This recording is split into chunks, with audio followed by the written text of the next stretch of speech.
interview as such on a question answer session. So there are many questions that I have, but I understand there's a time constraint. And so I will get straight to the point on the Agnipath scheme. Was there any need to tinker with a scheme which is working with a process of recruitment and a system of hierarchy which has been in place for so long? Well, thank you very much for this interview. I'm grateful to you, and it's a very contemporary subject which is needs to be deliberated and discussed. I'll tell you, firstly, we must understand security is a very dynamic concept. It cannot remain static. Security is only in relation to the environment in which we have to protect our national interests and in which we have to protect all our national assets. In this context, if we see, the whole world is undergoing a great change. The wars are changing their complexion. Increasingly, we are going towards a contactless war. We are also going towards a war against the invisible enemy. Technology is taking over at a very rapid speed. So what was good for yesterday is not necessarily good for tomorrow. जो हम कल कर रहे थे वह भविष्य में भी करते रहें तो हम सुरक्षित रहेंगे, ये संभव नहीं है। यदि हमें कल की तैयारी करनी है तो हमें परिवर्तित होना पड़ेगा। आवश्यक इसलिए था कि ये सारी का सारा जो इन्वायरमेंट है भारत के चारों तरफ सारे संसार के अंदर में वो बदल रहा है। दूसरा, इसको एक परिप्रेक्ष्य में देखने की ज़रूरत है। There is a need to look at it in a perspective. ये अग्निपथ अपने में कोई योजना नहीं है, यह अग्निपथ अपने में कोई स्टैंड अलोन साइलो नहीं है। प्रधानमंत्री नरेंद्र मोदी जी जब सत्ता में आए 2014 में, तो उनकी सबसे बड़ी प्राथमिकता, one of his prime priority was how to make India secure and strong, and that required many avenues, that required many steps, multitude of them. Broadly speaking, they come under the four heads. It requires equipment, it requires change in systems and structures, it requires change in technology, it requires change in manpower, policies, and they have got to be futuristic. कल और भविष्य की तरफ देखते हुए हमारे को इन चारों क्षेत्रों में अपनी प्रगति करनी है। आपने देखा होगा, अगर आप पिछले 8 सालों के अंदर में देखें तो स्ट्रक्चरल एंड सिस्टमेटिक चेंजेस बहुत सारे हुए हैं। मान लिया जाए कि CDS का वो था, पिछले 22-25 साल से पड़ा हुआ था, ये डिमांड थी, ग्रुप ऑफ मिनिस्टर्स की रिकमेंडेशन थी, लेकिन राजनीतिक इच्छा शक्ति न होने के कारण ये इम्प्लीमेंट नहीं हुई। हमारे यहाँ साइबर थ्रेट्स पैदा होने शुरू हो गए थे। डिफेंस साइबर एजेंसी का निर्माण एक स्ट्रक्चरल एंड सिस्टमिक चेंज था। डिफेंस स्पेस एजेंसी का आज से 5 साल 10 साल पुराने सैनिक इसकी कल्पना भी नहीं कर सकते थे कि आज हमारी डिफेंस एजेंसी की अपनी स्पेस की एक इंडिपेंडेंट एजेंसी है, एक इंडिपेंडेंट वो है। इसी प्रकार से बहुत सारे जो सिस्टम्स एंड स्ट्रक्चर भी चेंज किए गए। दूसरा जो क्षेत्र था जो है इक्विपमेंट का, आज आपने देखा होगा सरकार ने अपनी सेना के लिए कितने नए तरह के वेपन्स, हमारे पास में जो असॉल्ट राइफल थी जिस पर हम डिपेंड कर रहे थे 7.62, वो शायद इतनी कारगर नहीं थी, अब उसको रिप्लेस किया जा रहा है भारत में बनी हुई AK-203 के साथ में। ये एक बहुत ही कामगर और दुनिया की one of the best assault rifles होगी। इसी प्रकार से अगर हम देखें, चाहे वो पनडुब्बियों के क्षेत्र में है, चाहे वो personal equipment of the soldier है, चाहे वो एयरक्राफ्ट्स हैं, हमने लाइट कॉम्बैट एयरक्राफ्ट का और अब एक 5th जनरेशन एयरक्राफ्ट एमका का हम निर्माण कर रहे हैं। तो इक्विपमेंट के क्षेत्र में एक बहुत प्रगति की जा रही है। एक है टेक्नोलॉजी का फील्ड, जो सबसे ज़्यादा कॉम्पिटिटिव फील्ड है। इसमें पैसा भी बहुत लगता है और बहुत कुशल वैज्ञानिकों की आवश्यकता होती है। We need the top scientist who are globally competitive and others. देखिए, इस सरकार के टाइम के ऊपर में अंतरिक्ष के अंदर में जो बड़े नए संकट आए, सारे का सारा वारफेयर जो है वो सैटेलाइट कंट्रोल होगा। आपका जो हवाई जहाज चलेगा या आपके जो रडार्स काम करेंगे वो सब satellite communication and satellite control होंगे। पर सर ये अग्निवीर जो है उनकी ट्रेनिंग सिर्फ 1 या 3 महीने की होगी। मतलब आर्मी चीफ ने कहा है दैट बाय दिसंबर रिक्रूटमेंट हो जाएगी और मार्च तक डिप्लॉयमेंट हो जाएगी। ये कहाँ से आप उनको ट्रेनिंग दे सकते हैं रेडार या सबमरीन के लिए? How to run it, how will you train them इतनी जल्दी? मैं आपको इस पॉइंट पर आता हूँ, ये बहुत अच्छा पॉइंट है, मैं आपको अभी बताता हूँ। But I will just tell you, before that let me tell you that is in the field of technology we have done a great this thing. We have got light combat aircraft, we have got AMCA, we have got submarines that we have made, we have been the nuclear submarines that we have launched, and we also became a space power. We have hit at the satellites.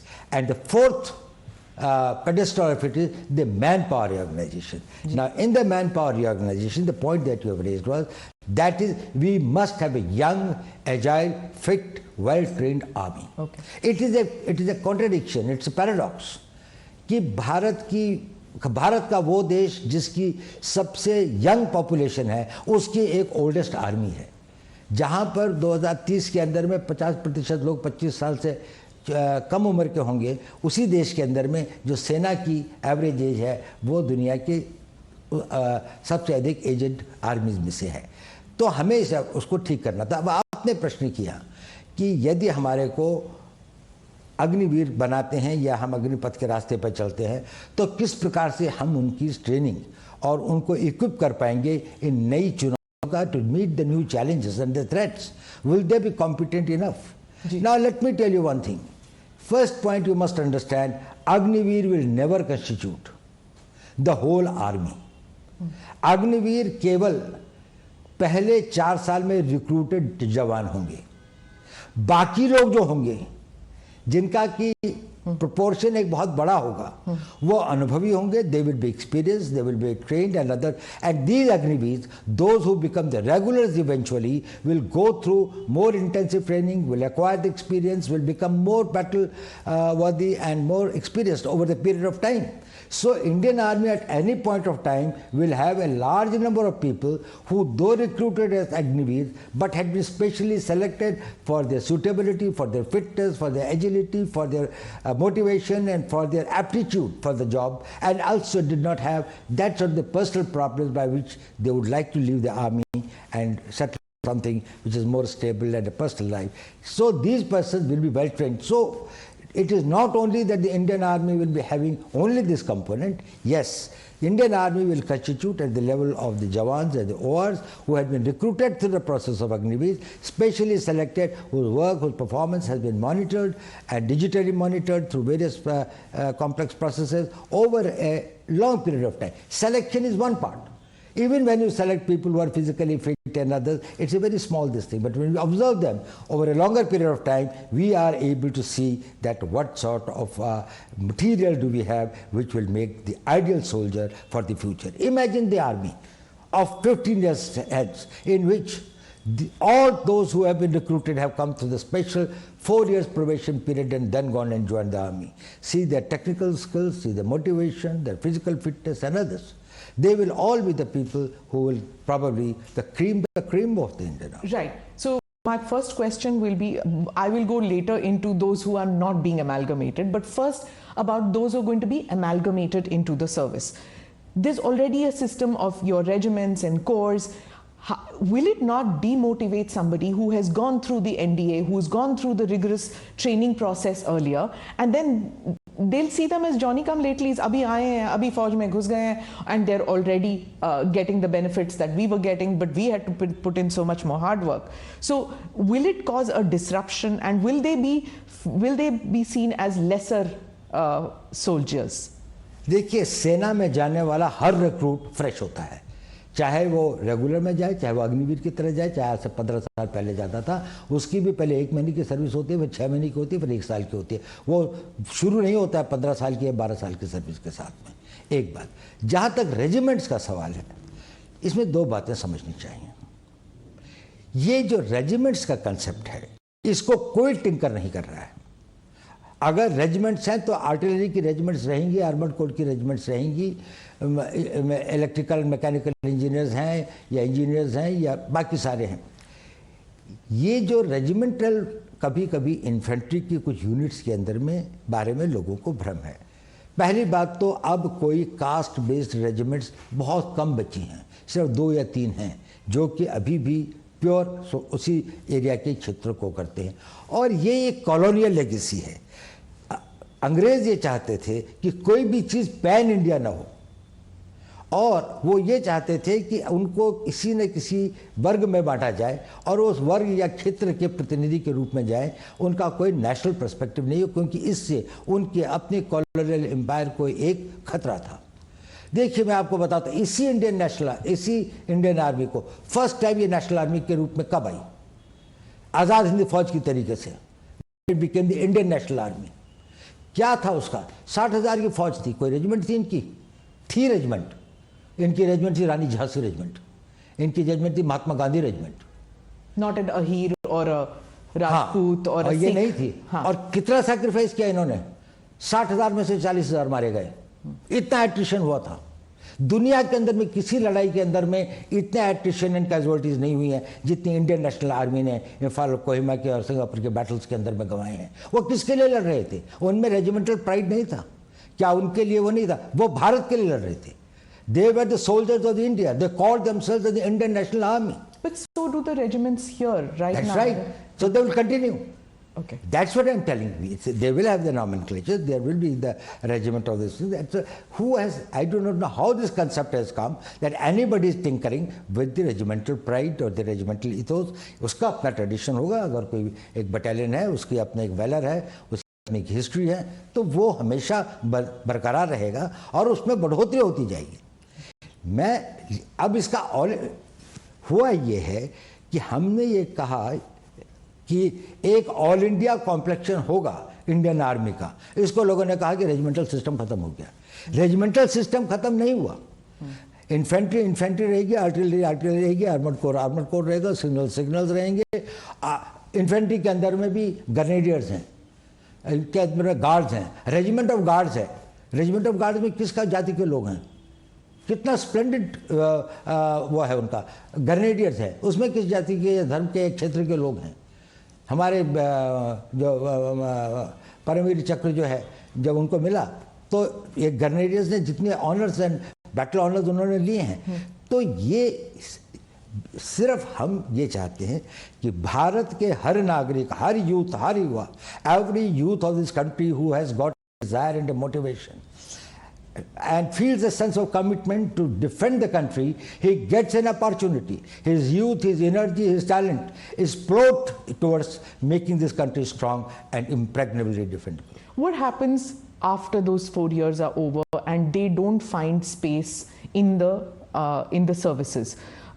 And they don't find space in the paramilitary? Because the reason I'm asking is कुछ loose comments आए हैं कि वो plumber, electrician बन सकते हैं, security guard बन सकते हैं। तो फ्यूचर को लेके थोड़ा बहुत एप्रीहेंशन कर लीजिए या डर है लोगों में कि how will they be better off after the 4 years? Will they have a skill set which is market friendly, which they can get jobs? I think this is one of the biggest misunderstanding that has been created either deliberately or by lack of full knowledge and understanding of this thing. We are talking about a young man who is 22 or 23 years old, has done 4 years of service and now is in the market.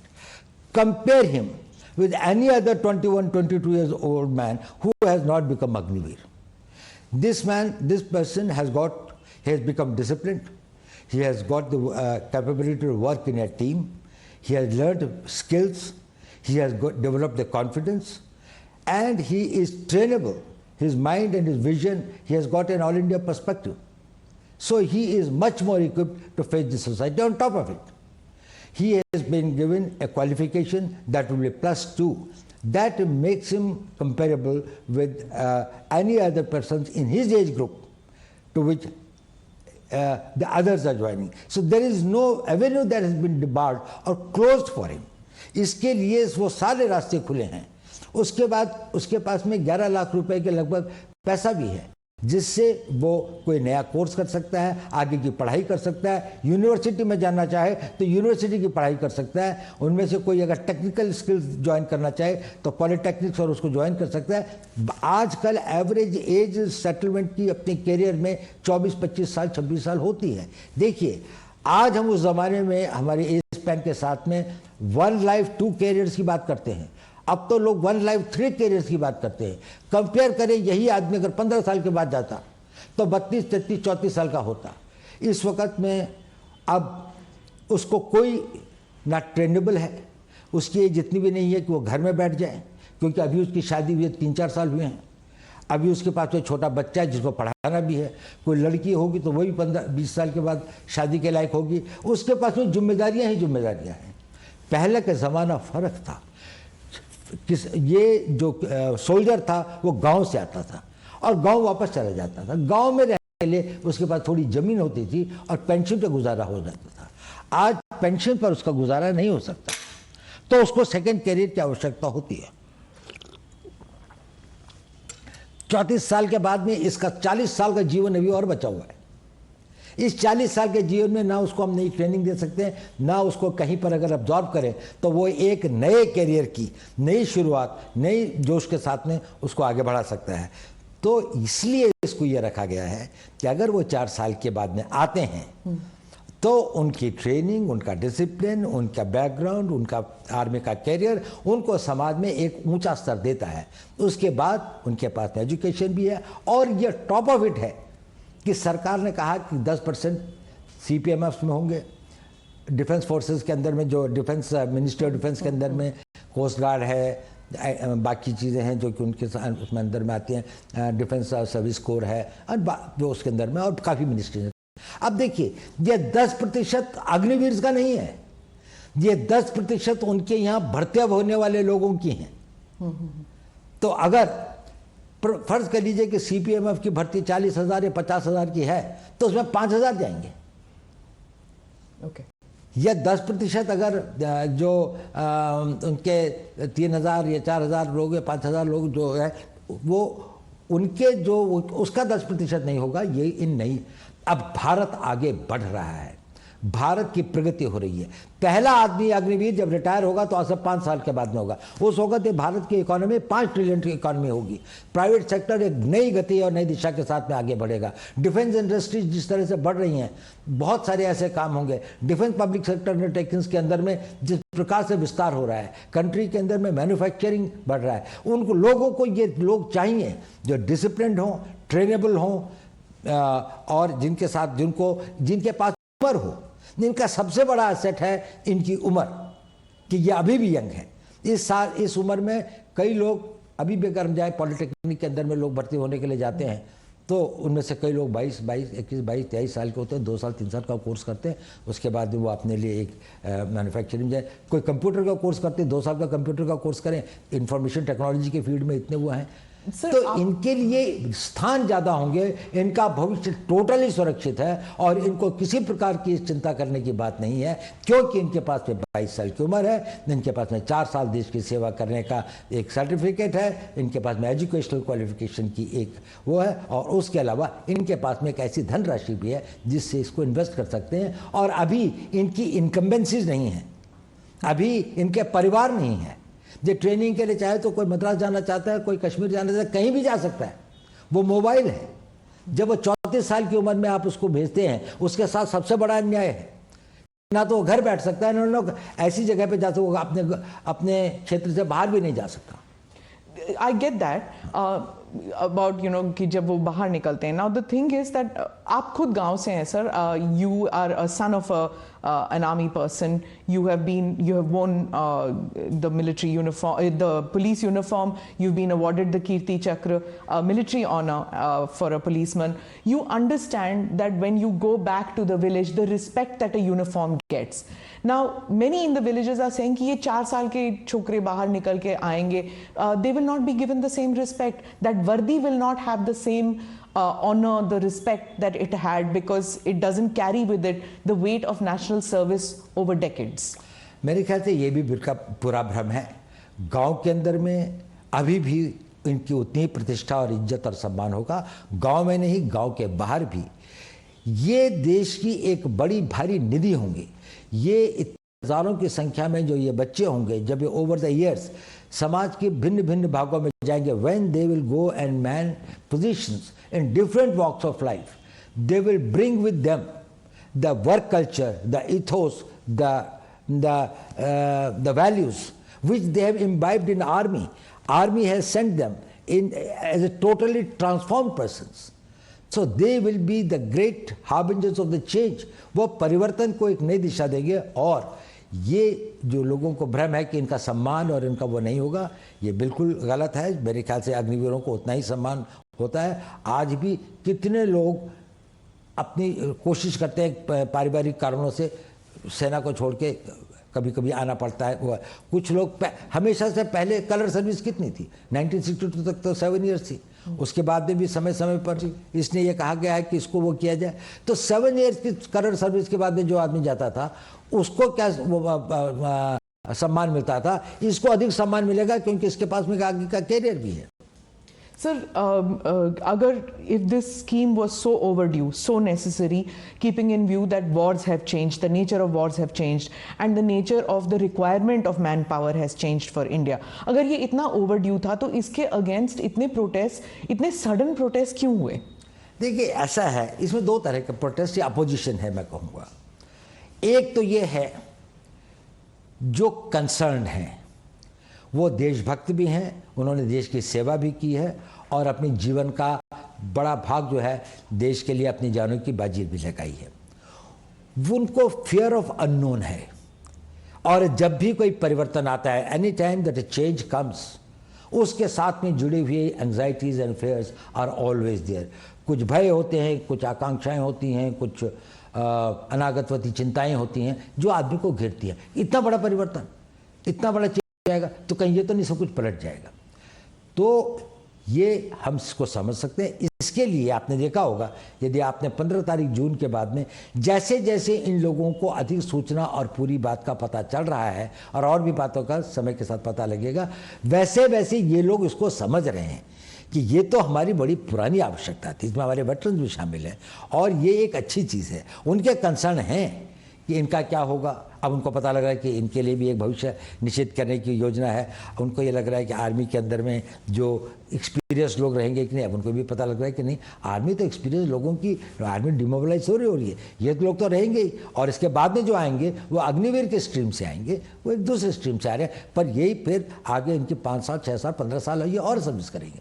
तो उनकी वो जो भय और आकांक्षाएं हैं उनमें धीरे धीरे कमी आ रही है। एक दूसरे वर्ग है, उसका ना राष्ट्र से कोई मतलब है, ना राष्ट्र की सुरक्षा से कोई मतलब है, ना वो राष्ट्र के प्रति इतने समर्पित हैं। उनके conflict entrepreneurs, what they want is that they want a conflict in the society. They would like to create anything which is close to the anarchy. Now these are the persons who will go for stone throwing, demonstrations, burning the trains and others, not what is the cause. But wherever there is an opportunity, they think that they can emotionalize or mislead the people, or they can have this thing.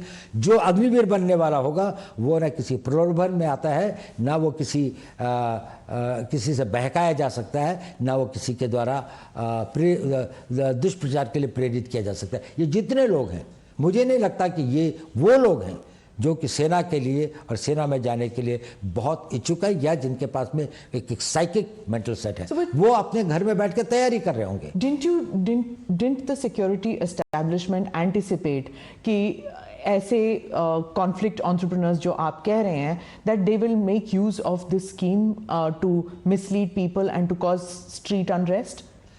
Something was anticipated as well also, because we thought that, well, these people who have got a vested interest, they have got vested interest because some people are making money through the coaching centers. They have vested interest because they would like to discredit the government on any count. There are some vested interests who would like the youth to be provoked against the establishment and others. We had it, but then it's a democracy. We cannot take the action and we cannot do this thing. But once they take and transgress those red lines where the limits of their freedoms start undermining the country's national security or internal security or the law and order or the peace of the country, certainly the action is taken and has been taken. So you think that, in your opinion, street protests are justified to a certain extent in a democracy? Do you agree with that? Well, I think that the protests or the raising your voice, expressing your thing is justified and is permitted in a democracy. But this vandalism, but this violence, it is not permitted and will not be tolerated at all. So our security forces, I mean the state police, I mean out here, they were just not equipped to handle it. We saw for hours together coaches burning. Hours together the coaches were burning. There was no firefighting equipment in the railway stations. Railway police हम सिर्फ देखते हैं marching, but वहाँ पे कोई railway police नहीं थी. 4-5 घंटे trains were burning. We've seen protests with regard to, the earlier protests also. 1 week they've been going on with regard to prophet remarks or with regard to anything. Policemen crying, sir, forces bhej dijiye. The impression one gets is that these reforms which you are bringing about in the forge, it's probably more needed for civilians, for the police. Well, I think reforms are required at various fronts. There's no doubt about it. I totally agree. Reforms are required in police. But it's such a huge country of 140 crore लोगों का देश है. इसके अंदर में कहीं कहीं जब कोई घटनाएं होती हैं, उसमें कहीं पर पुलिस की गलती होती है, कहीं पर सर्कमस्टेंसेस ऐसे होते हैं, कहीं पर सूचना का अभाव होता है. These are the things that it happens. They should be investigated, they should be corrected, lessons should be learned to see that they are prevented. There is no justification in case the violence takes place. So, आप conflict entrepreneurs की बात कर रहे थे. As far, I understand that you cannot divulge much about it, but आपने coaching centers की बात की. Is there also a political element that was funding maybe, or that was pushing these young men onto the streets to pick up stones? Well, in many cases, the FIRs have been lodged. Wherever there have been incidents of violence, people have been identified. There have been TV cameras and others. Probably it's only after the due investigation that we can say that which were the forces behind it and who did it and why did they do it. And I would not like to preempt something or presume something, but I think the investigations must be done very thoroughly. So, because there are some politicians who are saying, and this is across the country, many politicians feel कि ये जब अग्निवीर बाहर आएंगे, they could be mercenaries for hire. It could pose a risk, law and order situation in their states also. So, is that fear valid, or would you just dismiss it? It is totally invalid. I have been in the business of security for last 55 years. I can tell you, if there is any guarantee in the society to keep peace, stability, rule of law, it will be the citizenship and the civilian population of this country who have to become law-abiding. And you will find the best of the law-abiding citizens in this youth who will not only abide by the law, but will make others and will be the harbingers and the nucleus of the people who will have a national sentiments, who will protect the national interest, create that environment. An environment of this thing is a creation of the undisciplined minds. People have got no sense of commitment, जिनका ना राष्ट्र से प्रेम है, जिनका ना समाज के प्रति कोई उत्तरदायित्व है, ना जिनके अपने प्रति कोई इस प्रकार का उनका ध्येय या लक्ष्य है कि हम राष्ट्र के निर्माण में क्या कर सके.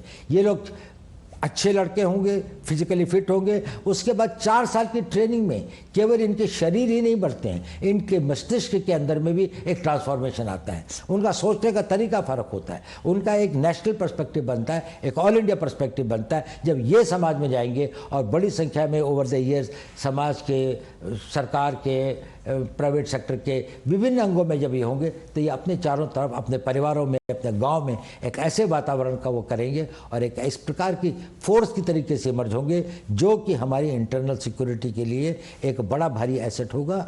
और इंटरनल सिक्योरिटी जो है वो बहुत आवश्यक है हमारे राष्ट्र की एक्सटर्नल सिक्योरिटी के लिए. But sir, don't you understand that, or don't you see the fear that ये जो इंटरनल सिक्योरिटी को ज़रा भी डिसरप्ट किया जाए, इवन इन पॉकेट्स, जैसे आपने CAA स्टर में देख लिया, उसके बाद हिजाब रिमार्क्स हो जाती हैं, may be not the hijab and the prophet remarks, but CAA stir and the agriculture reforms की जो लॉज थे, अगर इसमें क्या होता है that the word goes out that on the street that if you push the government, if you push the security establishment to a certain extent with street protests, there could be a rollback. So is there any chance that because of these street protests, there could be a rollback to the Agnipath scheme? There is no question of any rollback. There is no question. It is. Let me tell you one thing. This is not something which is a knee-jerk reaction which has come overnight. This has been being debated and discussed for decades. In 70s, we had General Krishna Rao Committee, of which General Sundarji, General Chibbar, they were the members. They talked about reorganization and reforming of the army, including the manpower policy, technology and others. So you're talking 40 years back? No, not only that. It is not only 40 years back. Then there was this thing of the Arun Singh Committee report in 1989. Then there was a group of ministers, this thing. Arun Singh Committee would be 30 years then. So what you're telling me, systematically there have been... No. Every time it was being felt, there was this thing of the Subramanian Committee report, the Kargil Committee report. So again, that is 30 years. Again, they said that there was a group of ministers report. Okay. And then all these consistently had a refrain, go for a young army.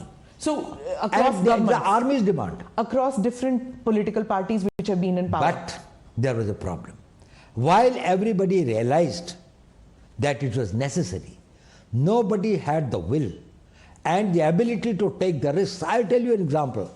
Ministry of Defense in 2006 wrote a letter to the Ministry of Ministry of Defense wrote a letter to the Ministry of Home Affairs. We are thinking of implementing this thing. Will the CPMFs be able to take some people on this thing, the reserve for that? Home Ministry gave a reply to the Defense Minister's letter that we are forming a committee under the Director General BSF to examine the matter. That committee's report has never seen by anyone. That letter of the Defense Minister was never sent back. Defense Minister never sent any reminder. It is that. So when was this? It was in 2007. Okay. The letter was sent in 2006, and 2007 the committee was formed. So this is bureaucracy going round and round. No, it's not a bureaucracy. It was a political will. That is, it is such a big problem. It's such a huge mass. Who will dare getting into it and bringing about the change? It can happen only with a leader like Prime Minister Modi, who will say that if this is in the national interest, if this will make India strong and secure, then no risk is big enough, then no cost is high enough. Even if it is a political cost, I will pay it, because he visualizes what happens to the Indian army 15 years from now. Security is not only thinking about your generation, also about the future generations. You will have an army which has been recruited and selected, and they have got manned by the people who have got the highest degree of fitness, agility, training, capabilities and others. They would be manning it. And then there will be a civil society in which you will have thousands of people who are there to bring about the change. They will be the catalysts of change. So Prime Minister Modi just yesterday has said that any kind of reforms that come, they disturb the status quo, who have benefited from status quo. Is it that this Prime Minister has the forge and the bureaucracy with him, that earlier Prime Ministers didn't have it, and that is why the MOD, the MHA, the defense, the uniformed soldier, they are not on the same page? Is it that the earlier Prime Ministers didn't have it and this Prime Minister has it? Well, yes, this Prime Minister, firstly, he has got a very clarity of vision, and he has got the ability to take decisions.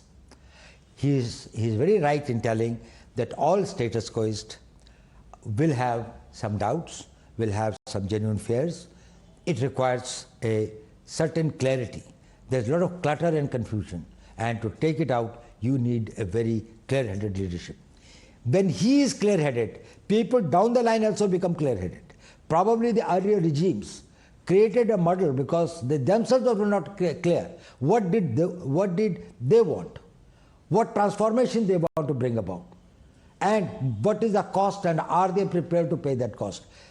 With the Prime Minister, I think the entire army, and let me tell you one thing, late General Rawat, he is not here. He was one of the persons who was spearheading it very this thing. Successive army chiefs in the last few years. I think it has been going on for last 3 years or something like that we had been deliberating and thinking and this thing like that. I had seen large number of meetings over this thing and other. Smallest point, smallest detail has been gone into. And there is a total support, there is a total commitment, there is a total desire, and also an enthusiasm about bringing about this change. That these doubts were in our minds also. We resolved those doubts. Okay. We tried to find out how we can minimize that, how we can mitigate the possible threats and the dangers. So you've been with Mr. Modi since he took office in 2014. There's been a doctrinal shift in India's relations with Pakistan since he's become Prime Minister, since you've been the NSA. You've seen several regimes change in Pakistan. Do you think, from a security perspective, is it possible for this kind of, I will not talk to you, you have to stop terror, till then I will not talk to you? And can nations prosper with that attitude going forward? Now, I'll tell you one thing. We cannot have peace and war at the choice of our adversary. If we have to protect our interests, we will decide when and with whom and on what terms we will have peace. When our core interests are involved, there is no question of peace at any cost. There has got to be a peace. We want very good relations with our neighbors, Pakistan included. We would like to have good relations with them. We would like to have very normal relations with them. But certainly the tolerance threshold for terrorism is very low. We certainly would not like to make our citizens as sitting ducks for the terrorists who come and this thing. Thank God, and I think I must this thing to the God. In last 8 years, this country has not seen any terrorist this thing except Jammu and Kashmir, which has been this thing of a proxy war. So it's a different type of a proxy war.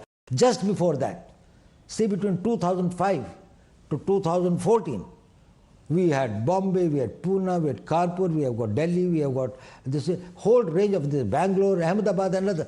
What was the whole range of this thing the country was being this way? If we were not firm, if we were not very decisive, if we did not have the clarity, we will fight it. And we will not beg for peace at any terms. So you spoke about Jammu Kashmir, so I have to say this because we saw that when Article 370 was taken back, you went there. You went to Kashmir, you spoke to the people. We saw that happening. What do you have to say to people who are victims of these lone wolf attacks which are happening? Yes, I agree that that terrorism as such from Pakistan is gone, but then these lone wolf attacks, soft targets which are going. How will you cope with that? How will terror end in every form in Kashmir? Well, this is a problem of security. We are dealing with it, and we are dealing with effectively. Firstly, you must understand one thing. Post 2019, the mood and the temper of the people of Kashmir has totally changed. People are no more in favor of Pakistan, in favor of terrorism, in favor of this thing. You can see. Where is Hurriyat today? Where are those Bandh calls? Where is this Friday Hartals? They have all gone, this thing like that. But some individuals, some young boys who are misled or who are this thing, they are getting into this thing. We are doing our best to persuade them. Their families are trying to persuade them. A lot of change has come about, but still there are few persons and some individual tanzeems, the militant organizations and others who are still operated and go by a mistaken notion of their beliefs or whatever that they want to be the Fidains and they want to come. They do create problems for us. We are fighting them. And we are fighting them with total resolve. There is no way to deal with the terrorists. We don't deal with terrorism. We have to deal with the terrorists. And terrorists, their equipment, their weapons, their explosives, their money, and we on all fronts are trying to tackle it. And we are very hopeful that in another few months we'll be able to get it. The Kashmiri Hindus, especially the Pandits, they feel very let down, to some of them, that there is so much energy expended in bringing these terrorists or militants or separatists back into the mainstream, that those who have supported Mr. Modi, the BJP and this government all through, that they are being taken for granted and their security is not of paramount concern to the security establishment. Firstly, I don't think that is the real feeling of all Kashmiri Pandits or people who have been displaced. But yes, they are a vulnerable section. They need protection. They have got to be protected. Government has taken various measures in the past. Probably much more has to be done, and that is being done. We have got to see that wherever they are and whatever protection they require, because they can be the soft targets, and no government will be able to give an individual protection to each individual in any village or far off places. So we have to find out the systems, and best thing is that we go on the offensive against the terrorists and try to see that these persons who possibly can threaten their lives or their properties and others, they are accounted for. So where are we vis-a-vis China? It's now 2 years since the Galwan incident, and there seems to be an uneasy peace. Do you feel that China has put on hold its expansionist policy with regard to us, with regard to Indian territory? Well, we have got a long pending a territorial dispute with China.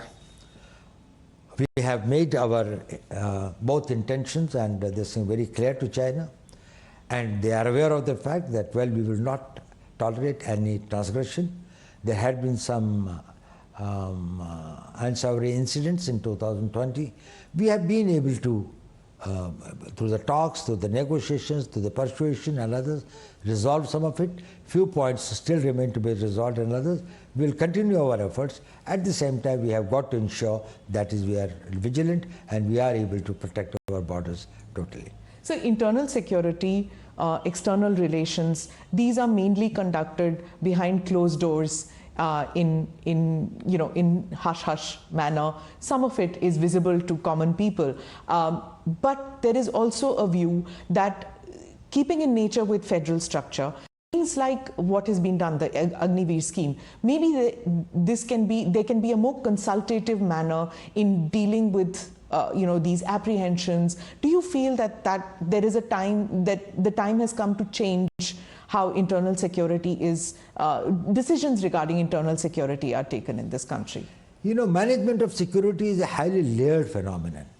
There are layers and layers and layers. There has got to be this thing where there is a complete insulation and it has got to be protected, and people should know only on the basis of need to know. If they have got either, if they can neither contribute nor that they're accountable for anything, and you take them into confidence and others, probably it is not from them, but once it becomes public, our adversaries will take advantage of that. So we have got to maintain a certain amount of secrecy.